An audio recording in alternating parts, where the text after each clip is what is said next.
काय खायला तुकाराम महाराज म्हणतात, काया वाचा म्हणे झाला विष्णुदास, काम क्रोध त्यास बाधितीना. पहिला फायदा सांगतात, त्याला काम आणि क्रोधाची बाधा होत नाही. दोन शब्द आहेत, दोन शब्द.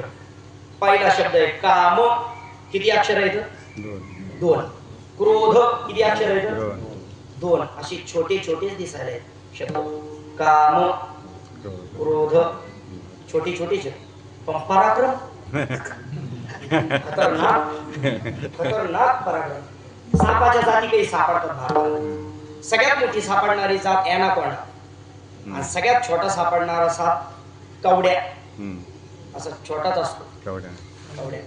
पण एखाद्याला जर डसला तर दवाखाना सुद्धा गाठून देत नाही. दवाखाना सुद्धा.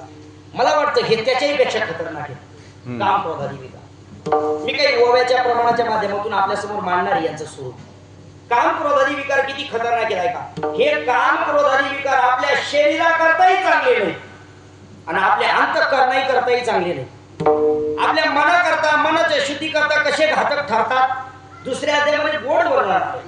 ध्यायतो विषयान् पुंसः संघातेषु उपजायते, संघात् संजायते काम, कामात् क्रोधो विजायते, क्रोधात् भवति सम्मोहः, सम्मोहात् स्मृतिविभ्रमः, स्मृतिभ्रंशात् बुद्धिनाशो, बुद्धिनाशात् प्रणश्यति.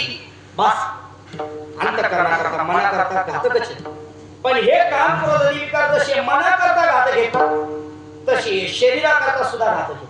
शरीराकरता मी बोलत नाही. तुकाराम महाराज म्हणतात, खवळलिया काम क्रोधी अंगी भरती आधी व्याधी. काम क्रोधादी विकार जर खवळले तर अंगामध्ये आधी आणि व्याधी होतात. आधी म्हणजे मनाला होणारा रोग आणि व्याधी म्हणजे शरीराला होणारा रोग. मनाला होणारा रोग मन बुद्धी नाशात प्रणश्यती, हे मनाला होणारा रोग. आणि शरीराला रोग काय होतो काम क्रोधादी विकारांनी? ऐका, हे काम आणि क्रोध येत ना, दोघ जण कधीच सोबत येत नाहीत. यांच्या सोबत अजून एक तिघाला घेऊन येतात, तिसऱ्याला. काय नाव आहे त्याचं? लोभ. या तिघाची संगत अशी आहे, काम जर पूर्ण झाला तर लोभ वाढतो. काम जर पूर्ण झाला तर लोभ वाढतो, आणि काम जर अपूर्ण राहिला तर क्रोध वाढतो. काम म्हणजे कामाचं व्याख्या करताना इथं सांगितलंय शास्त्रकारांनी, इदम मेस्यात इति इच्छा काम शब्दितः. हे पाहिजे, हे पाहिजे, हे पाहिजे, पाहिजे पाहिजे, याला काय म्हणायचं? काम. आणि ते जर पूर्ण होत गेल्या सगळ्या इच्छा तर मग ते अजून लोभ वाढतो. सर्की लावताना ठरवलं एका एकरात 10 क्विंटल झाला पाहिजे. 10 क्विंटल झाल्यावर मन समाधान होतं तुमचं? पिंपळनेरकर खोटं बोलायचं नाही. 10 क्विंटल झाल्यावर तरी सुद्धा असं वाटतं एक शेवटची फवारणी झाली असती ना, 2 क्विंटल वाढलाच असते. फवारणी तर झाली होती, पण तरी शेवटी पावसाने जरा थोडासा ताणच दिला. एक पाऊस झाला असताना अजून 2 क्विंटल.